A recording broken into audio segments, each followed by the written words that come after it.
Hello जय हिंद दोस्तों, कैसे आप लोग? उम्मीद करते अच्छे होंगे। देखिए, आज से हम एक नया सेशन शुरू कर रहे हैं। इसमें जो हम एएलपी का जितने भी एग्जाम हुआ है प्रीवियस ईयर में, उन सभी के साइंस के सभी प्रश्न को देखेंगे बारी बारी से। एक वीडियो हर एक 10 से 15 मिनट का वीडियो होगा। इसमें जितने हो सके साइंस के हम प्रश्न को कवर करेंगे। इसी तरह जितने भी एग्जाम हुआ है एएलपी का, उन सभी प्रश्न को डिस्कस करेंगे। आपसे रिक्वेस्ट है, अगर चैनल पर पहली बार आएंगे तो प्लीज़ चैनल को सब्सक्राइब और वीडियो को लाइक जरूर कीजिएगा और अपने दोस्तों के बीच शेयर कीजिएगा। तो चलिए बिना किसी देरी के आज के टॉपिक का आप देख सकते हैं। एएलपी CBT 1 एग्जाम 9/8/2018 का फर्स्ट शिफ्ट का ये प्रश्न पूछा हुआ है। तो चलिए बिना किसी देरी के आज के सेट का पहला प्रश्न देखिए। सर्च लाइट का परावर्तक सतह कौन सा है? ये जो आपको अवतल दर्पण होता है। क्या होता है? अवतल दर्पण। अगला प्रश्न है, पानी को ब्लीचिंग पाउडर में मिलाने पर कौन सी गैस निकलती है? ये जो कौन क्लोरीन गैस कौन सा निकलती है? तो क्लोरीन गैस निकलती है। अगला प्रश्न देखिए, किस अभिक्रिया के द्वारा उच्च प्रतिक्रिया वाली धातु का निष्कासन होता है? ये होता है आपको इलेक्ट्रोलाइसिस के द्वारा। किसके द्वारा? इलेक्ट्रोलाइसिस। अगला है, उस धातु का नाम बताएं जिसे आसानी से चाकू से काटा जा सकता है। ये जो आपको सोडियम हो जाएगा। कौन? सोडियम हो जाएगा। अगला प्रश्न है, कौन सा एक सेप्रोट्रॉप है? ये जो आपको कुकुरमुक्ता, यह एक कवक की प्रजाति है। कौन? कुकुरमुक्ता, जो कि मृतजीवी या मृतजीवी होती है। ठीक। अगला है देखिए, संवेग को किसके गुणनफल के रूप में व्यक्त किया जाता है? ये जो आपको द्रव्यमान और वेग, यानी कि संवेग बराबर क्या होता है? द्रव्यमान और वेग होता है। ठीक, यानी कि P बराबर mv। क्या होता है? P बराबर mv होता है। P यहाँ पे संवेग है, m द्रव्यमान है और v वेग है। अगला है देखिए, NH4 के H2SO4 एक अणु में कितने परमाणु होते हैं? आप इसको गण सकते हैं। देखिए, NH4 हाइड्रोजन 4 गो यहाँ पे, दूसरे गुना कीजिएगा तो 8 गो हो जाएगा। नाइट्रोजन हो जाएगा 2 गो, सल्फर है 1 गो, उसके बाद ऑक्सीजन है 4 गो। जब इसको जोड़ेगा तो 2 10, 1 11 4 15 हो जाएगा। अगला प्रश्न देखिए, ऑक्टेस वर्गीकरण के न्यूलैंड्स लॉ में कौन सा अंतिम तत्व था? ये जो आपको थोरियम। थोरियम का परमाणु संख्या कितना होता है आपको? तो याद रखिएगा, इसका 90 होता है। ठीक। अगला प्रश्न है, प्रतिरोध की SI इकाई क्या है? तो ये जो आपको ओम हो जाएगा। क्या हो जाएगा? ओम।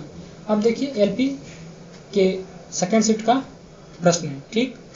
पहला प्रश्न इसका देखिए, यदि आप एक दर्पण में देखते हैं और पाते हैं कि छवि आपका यानी कि परावर्तन जो है आपसे छोटा, तो दर्पण कौन सा होगा? अगर आपसे छोटा होगा तो हो जाएगा आपको उत्तल दर्पण। कौन हो जाएगा? उत्तल दर्पण हो जाएगा। अगला प्रश्न है, खाद्य पदार्थों में दुर्गंध आने का मुख्य कारण वसा और तेल का क्या कारण है? तो जो आपको ऑक्सीकरण। किसके कारण से होता है? ऑक्सीकरण के कारण से होता है। अगला है, थोरक्सिन के संश्लेषण के लिए निम्न में से कौन सा आवश्यक है? तो जो आपको आयोडीन। क्या हो जाएगा? आयोडीन हो जाएंगे।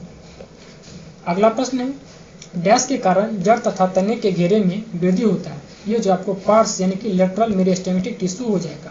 ठीक। अगला प्रश्न है, कौन सी गैस बायोगैस संयंत्र उत्पन्न नहीं करता है? देखिए, कार्बन मोनोऑक्साइड नहीं करता है, जबकि CH4 CO2 यानी कार्बन डाइऑक्साइड और हाइड्रोजन सल्फाइड यानी H2S, ये सभी जो है बायोगैस संयंत्र उत्पन्न करता है, जबकि कार्बन मोनोऑक्साइड उत्पन्न नहीं करते हैं। अगला है, क्लोरीन गैस का उपयोग निम्न में से किसके निर्माण में किया जाता है? तो जब आपको ब्लीचिंग पाउडर के निर्माण में। किसमें? Bleaching powder. अगला प्रश्न है, यदि क्रिप्टॉन की परमाणु संख्या 36 है तो उसका इलेक्ट्रॉनिक विन्यास कितना हो जाएगा? देखिए, 2 8 18 8 हो जाएगा। 2 8 10 18 28 8 36 हो जाएगा। ये सभी प्रश्न काफी महत्वपूर्ण है एग्जाम की दृष्टि से। तो चलिए अगला पॉइंट देखते हैं फिर से।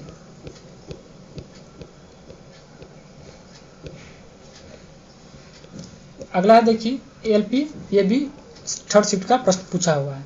पहला प्रश्न है, स्वाद का पता लगाने के लिए अभिग्राहक को क्या कहते हैं? ये जो आपको रसवेदी अभिग्राहक हो जाएगा। क्या हो जाएगा? रसवेदी अभिग्राहक। अगला प्रश्न है, सार्वभौमिक गुरुत्वाकर्षण यानी कांस्टेंट यानी कि G के लिए मूल की खोज किसने किया था? ये किया था आपको सर आइजैक न्यूटन ने किया। देखिए, गुरुत्वाकर्षण का G का खोज किया था सर आइजैक न्यूटन ने, जिसका मान होता है आपको 6.67 गुना 10⁻⁻11 न्यूटन मीटर स्क्वायर पर kg स्क्वायर होता है। अगला प्रश्न है, डैश की प्रक्रिया में लोहे को जस्ता की एक कोटिंग द्वारा संरक्षित किया जाता है? तो आपको गैल्वेनाइजेशन। क्या हो जाएगा? गैल्वेनाइजेशन हो जाएगा। अगला है, ऊपर उठाए गए हथौड़े के पास क्या होता है? ये जो आपको स्थितिज ऊर्जा होता है। क्या होता है? स्थितिज ऊर्जा। इसका फॉर्मूला क्या होता है? पोटेंशियल एनर्जी बराबर mgh होता है। ठीक। अगला प्रश्न है, जब हम आवधिक तात्कालिक के समूह के नीचे जाते हैं तो क्या होता है? ये जब सेलों की संख्या बढ़ जाती है। क्या होती है? सेल की संख्या बढ़ जाती है। अगला है, दांतों के सड़न शुरू हो जाता है जब मुंह का pH मान कितना होता है? 5.5 से जब कम हो जाता है तो मुंह का तो दांत का सड़ना शुरू हो जाता है। ठीक, अगला है देखिए, एक एल्कोहल का क्वथनांक 78 डिग्री सेल्सियस है, तो केल्विन पैमाने पर क्या हो जाएगा। इसमें आपको कुछ नहीं करना है, 273 डिग्री जोड़ देना है। आप देखिए जोड़िएगा, 8 3 11 का 1 हो जाएगा। देखिए 7 7 14, एक हासिल बचा था 15, यानी 351 हो जाएगा।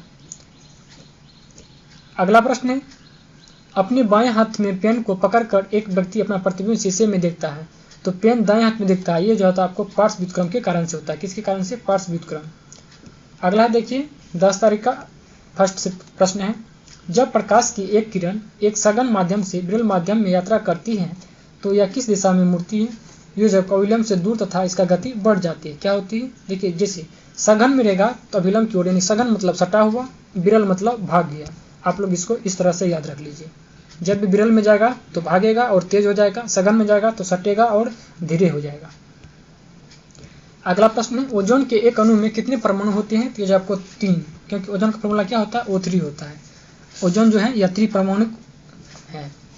जब किसी संकुचित संलयनकी को छोड़ा जाता है तो एक स्थितिज ऊर्जा, किस ऊर्जा में? देखिए स्थितिज ऊर्जा, जब संकुचित स्प्रिंग जो होता है, ऐसे मान लीजिए स्प्रिंग है, जब इसको दबा के छोड़िएगा तो स्थितिज ऊर्जा जो है किसमें? गतिज ऊर्जा में परिवर्तित हो जाता है। ठीक, अगला प्रश्न देखिए, डैश बहुविखंडन के द्वारा उत्पन्न होता है। ये जब को प्लाज्मोडियम में होता है बहुविखंडन। वहीं हाइड्रा में पूछेगा तो मुकुलन द्वारा हो जाएगा, अमीबा में पूछेगा तो बैंडी विखंडन हो जाएगा।